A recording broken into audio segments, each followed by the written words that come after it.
Olá, paz do Senhor a todos. Quero dizer que estou aqui para gravar mais um vídeo.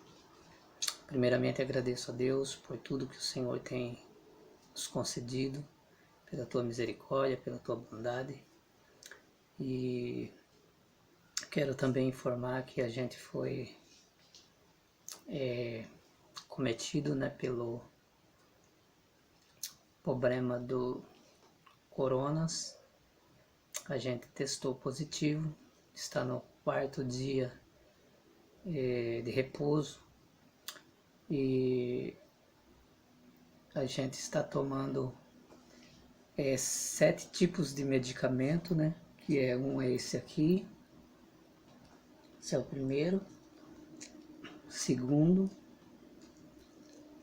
terceiro, quarto, quinto, sexto, que é uma vitamina, também é medicamento, porque é medicado, sétimo, que é também uma vitamina. E graças a Deus estamos bem, estamos se recuperando, não tivemos nenhum sintomas grave, e a gente agradece a Deus por tudo, Todas as coisas contribuem para o bem daqueles que amam a Deus.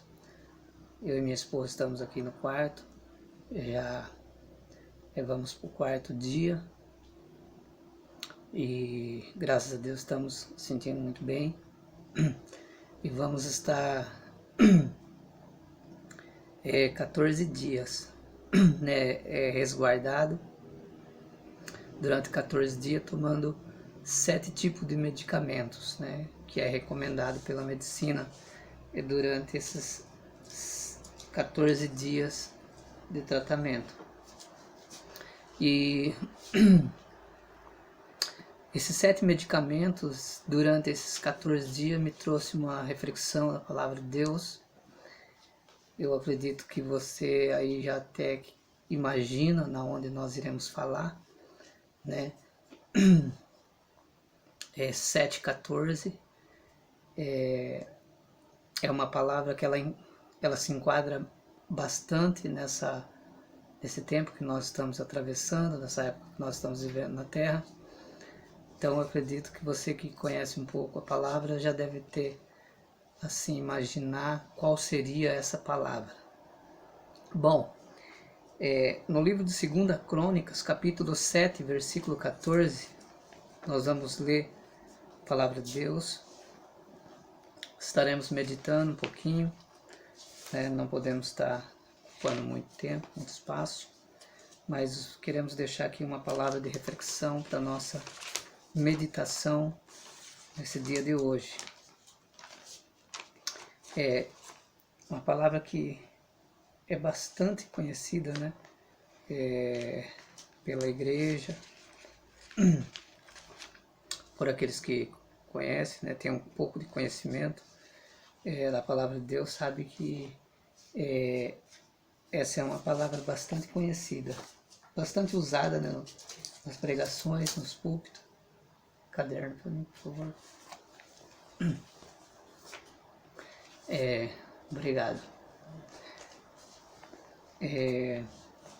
O que diz a palavra 2 Crônicas, capítulo 7, versículo 14?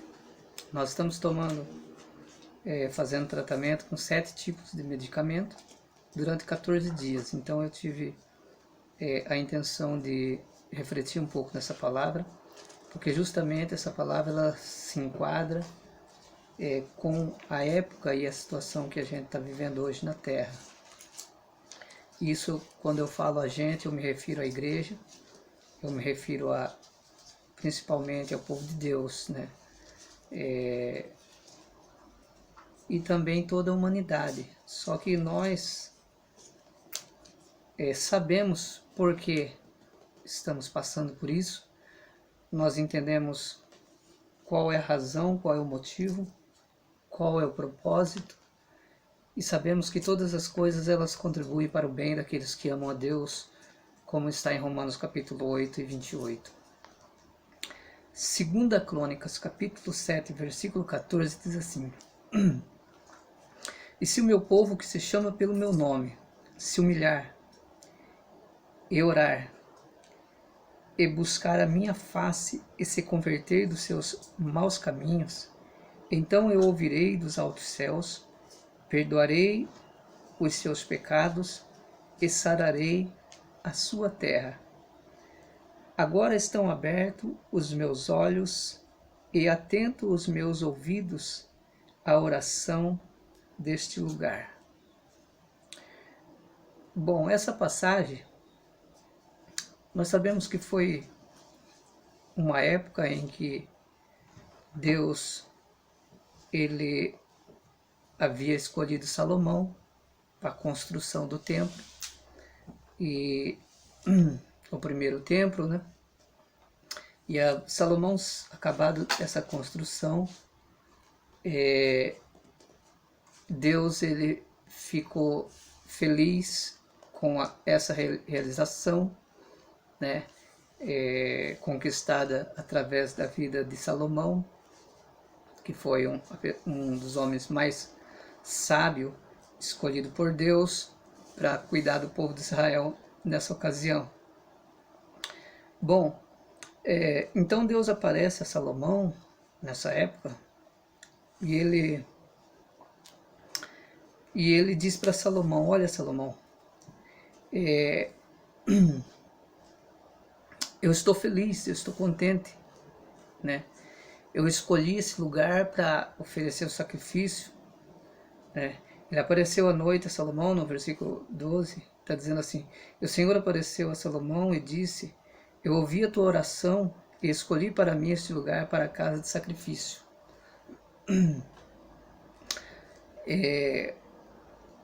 No versículo 13, ele traz aqui uma palavra, para que essa palavra ela precisaria ser guardada para ser usada em um tempo oportuno. Porque Deus, ele sendo o Criador, ele conhece todas as coisas, ele sabe que o homem, ele erra pela sua própria natureza. O homem dificilmente ele consegue honrar os seus compromissos. O homem dificilmente ele consegue manter uma postura diante de Deus. O homem sempre teve falhas, sempre teve erros no decorrer da sua história. Mas ele deixa aqui uma palavra de apoio, uma palavra de segurança para Salomão exercitar entre o povo, entre a nação nessa época. E ele disse assim: e se eu fechar os céus e não houver chuva? Tá vendo? Ele disse: se acontecer, se caso eu precisar, houver uma necessidade de eu fechar o céu e não mandar chuva para a terra, ou der ordem aos gafanhotos que consumam a terra, ou se enviar a peste o meu povo.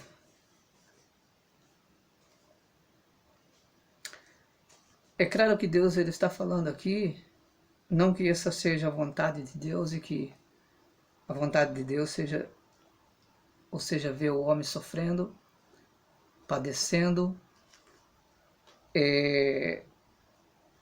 sofrendo as consequências, né, daquilo que planta. Não é essa a vontade de Deus, não é esse o desejo de Deus. Mas nós sabemos que tudo aquilo que o homem planta, ele colhe. Então o que Deus está querendo dizer aqui é o seguinte: olha, Salomão, se um dia eu precisar mandar aflição, mandar dor, sofrimento, veja bem que no versículo 14 ele traz a resposta desse intervalo que aponta aqui o versículo 13. Porque no versículo 14, que nós lemos, a partir do versículo 14, ele diz assim: se o meu povo que se chama pelo meu nome se humilhar. Né? Então veja bem, no versículo 13 ele fala de encerrar o céu, não mandar chuva, mas no versículo 14 ele fala de humilhação.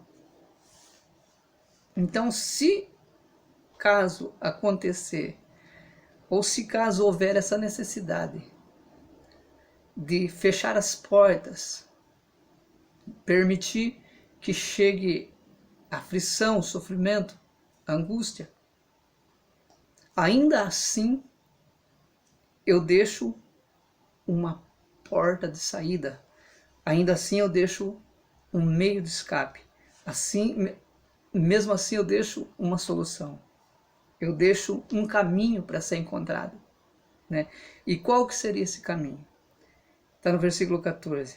Se o meu povo que se chama pelo meu nome orar e buscar a minha face, se converter dos seus maus caminhos, então eu ouvirei dos altos céus, perdoarei os seus pecados e sararei a sua terra. Está vendo aqui? Está falando o motivo do caso que se vier a acontecer. Está falando de pecado, está falando de se converter. Quer dizer, se caso o meu povo se distanciar da minha presença, se caso o meu povo virar as costas para mim, se caso o meu povo deixar de buscar a minha face, se caso o meu povo se voltar a outros deuses, então, Salomão, eu vou fechar o céu, eu não vou mandar chuva, eu vou ordenar que os gafanhotos venham e consuma o alimento da terra. Está falando de fome, porque através dessa forma, é por aí que o meu povo ele vai voltar para a minha presença. É dessa forma que o meu povo vai encontrar o caminho de volta. É dessa forma que o meu povo vai se lembrar do nome de um Deus que sempre esteve presente para socorrer nas horas mais necessitadas. É isso que Deus está querendo dizer para Salomão. Agora vamos ver o que significa o nome. Ele está falando meu povo que se chama pelo meu nome, né? Ele está se referindo a um povo específico, ele está se referindo a um povo especial, ele está se referindo a um povo diferente, ele está se referindo a um povo que conhece o nome dele, né? Se o meu povo que se chama pelo meu nome, não é todas as pessoas que conhecem o nome de Deus, tem pessoas que já ouviram falar, é diferente. Quando ele fala aqueles que conhecem o meu nome, ele está falando daqueles que tiveram uma intimidade comigo, aqueles que viram a maneira que eu trabalho, aqueles que enxergaram a minha glória através da manifestação que aconteceu no Egito. É com este povo que eu estou falando, o povo que se chama pelo meu nome, né? O povo que conhece a autoridade, o povo que conhece o poder, o povo que sabe que o meu nome está acima de todos os nomes. Então veja bem, o meu povo que se chama pelo meu nome. A primeira coisa é o nome de Deus, né? Quando a gente se refere ao nome de Deus, a gente está se referindo ao nome que todos os joelhos, a Bíblia diz que vão se prostrar diante desse nome. Não existe poderosos, não existe riqueza, não existe poder aquisitivo, não existe nada que vai prevalecer diante desse nome, né? Que é o nome do Deus Todo-Poderoso que fez os céus e a terra, né? A primeira coisa que ele diz é sobre o nome. Se o meu povo que se chama pelo meu nome, né? Ainda que a pessoa ela se afaste, ainda que a pessoa se distancie, ainda que a pessoa vire as costas muitas vezes para Deus, porque o homem é falho o tempo todo, ainda que o homem ele tropece na vida, que ele tenha seus problemas na vida espiritual, mas ele sabe que esse nome tem poder, ele sabe que esse nome está acima de todos os nomes, ele sabe que esse nome na vida espiritual é o nome máximo, é o nome que todos os principados e potestades eles se prostram diante desse nome, tá? A segunda coisa, ele fala sobre a humilhação. Se o meu povo que se chama pelo meu nome se humilhar. O que a palavra se humilhar, ela representa para nós? Principalmente nessa situação que a terra, que o mundo está vivendo. Veja bem, tudo o que acontece, existe uma permissão de Deus. Nada acontece sem que haja uma permissão de Deus, né? Então, o que hoje a terra está passando, o que o mundo está vivendo hoje, existe uma permissão de Deus. Nós estamos dentro de um tempo permissivo, nós estamos dentro de uma oportunidade onde Deus está permitindo tudo o que está acontecendo na terra, porque Ele quer que o povo que se chama pelo nome dEle, Ele quer que o povo que conhece a Ele, Ele quer que o povo que um dia teve intimidade com Ele, se volte verdadeiramente a uma vida de santidade, verdadeiramente a uma vida de arrependimento. A primeira coisa é a humilhação. O que é humilhação? Como que nós temos que se humilhar, né? A humilhação, ela fala de nós reconhecermos os nossos erros, reconhecermos os nossos pecados, reconhecermos as nossas falhas, né? Para isso, nós temos que confessar através da oração. Ele disse: se o meu povo que se chama pelo meu nome se humilhar e orar, né? Confessar falando com Deus na oração, confessar dizendo, reconhecer. A Bíblia diz que aquele que confessa e deixa alcança a misericórdia. A palavra confessar, ela entra no sentido também de reconhecer. Nós reconhecemos os nossos erros, reconhecemos os nossos pecados, reconhecemos as nossas falhas diante de Deus. Se isso não acontecer, nós não chegamos até o ponto principal para que a nossa terra seja sarada. Nós precisamos passar por esse processo, né? Esse processo que ele também entra 7 questões aqui que nós colocamos aqui. Primeiro é o nome. Nós temos que entrar pelo processo do nome. Nós temos que lembrar que existe um nome acima de todos os nomes, que um dia nós levantamos as nossas mãos, aceitando esse nome na nossa vida, para fazer a diferença aqui na terra. Não é para viver da maneira que o mundo vive, não é para se comportar da maneira que o mundo se comporta, mas de uma maneira diferente. Esse nome, ele tem que fazer a diferença na nossa vida.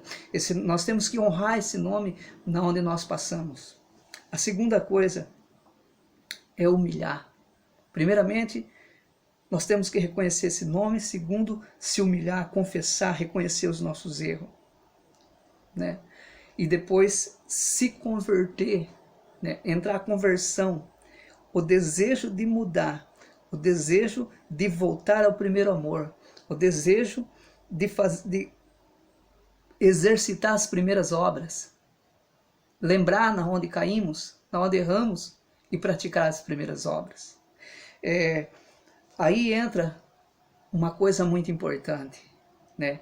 Primeiro, nome. Segundo, humilhar, se converter. Terceiro, quarto, o céu. Aí o céu entra em manifestação a nosso favor. A quinta coisa, ou seja,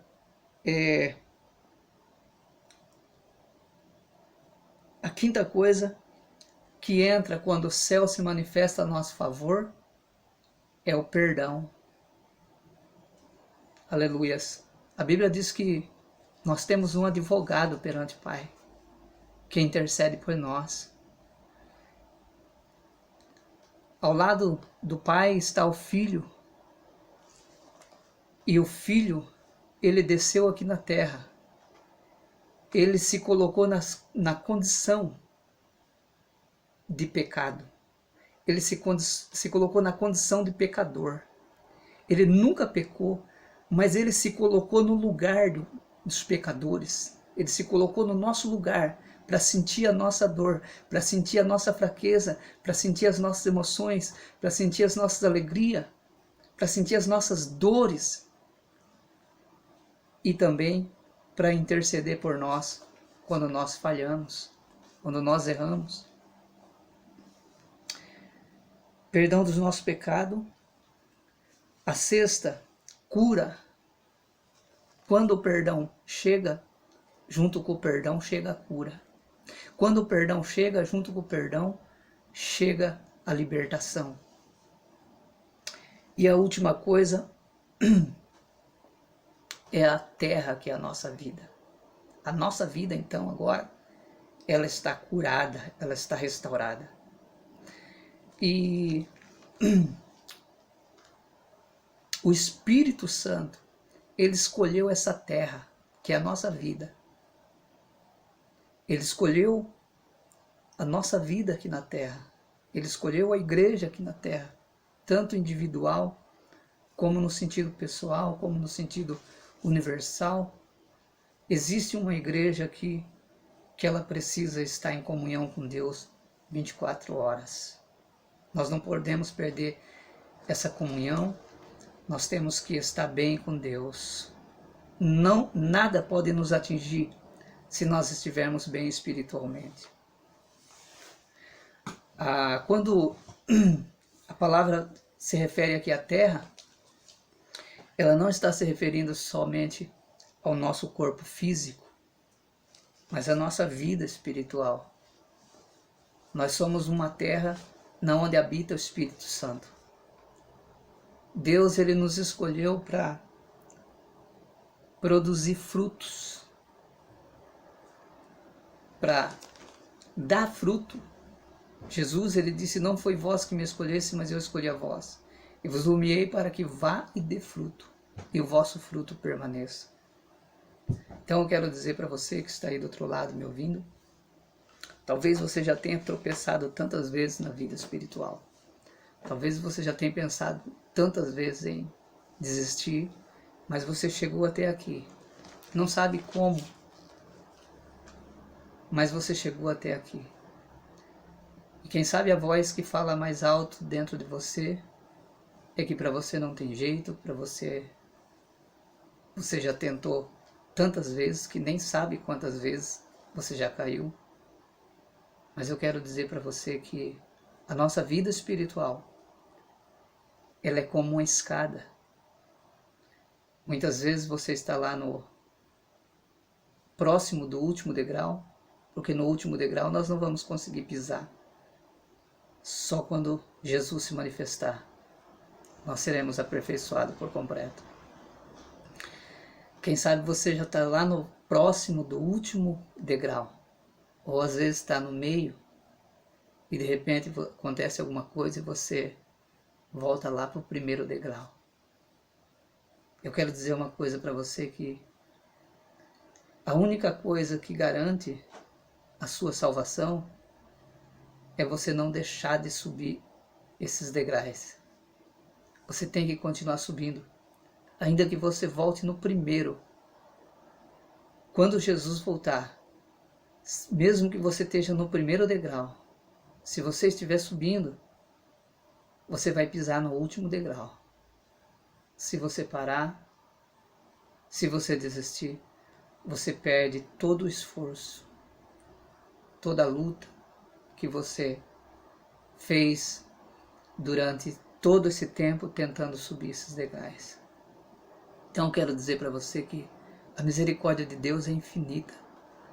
Não existe medida para a misericórdia de Deus. Deus perdoa quantas vezes for preciso. Não que isso abra espaço para a gente errar e pecar quantas vezes nós quisermos, porque nós temos que estar lutando constantemente contra o pecado. Mas a vontade de Deus é curar a sua vida. A vontade de Deus é sarar a sua terra. E foi essa palavra que Deus deixou a Salomão. Essa palavra nós temos que aplicar ao nosso coração. Nós temos que estar perseverando, lutando, insistindo até o fim. Que Deus abençoe a todos, em nome do Senhor Jesus. Eu agradeço mais uma vez a oportunidade de poder estar aqui transmitindo poucas palavras, palavra de Deus. Vamos continuar firme, vamos continuar perseverante, vamos continuar acreditando, por mais que seja difícil, por mais que estamos atravessando um tempo de escuridão na Terra, mas essa Terra, esse mundo, ele nunca foi luz, mas nós seremos a luz na Terra. Quero agradecer a todos os irmãos aí que estão orando por nós, intercedendo por nós. Agradeço minha família, meus filhos, né, que tá cuidando da gente, graças a Deus, muito bem, minha nora. Agradeço a todos que têm intercedido e orado e colocado nosso nome aí na oração. Amém? Se Deus quiser, logo nós estaremos novamente juntos, adorando a Deus, em nome de Jesus. Amém? Que Deus abençoe a todos, em nome de Jesus.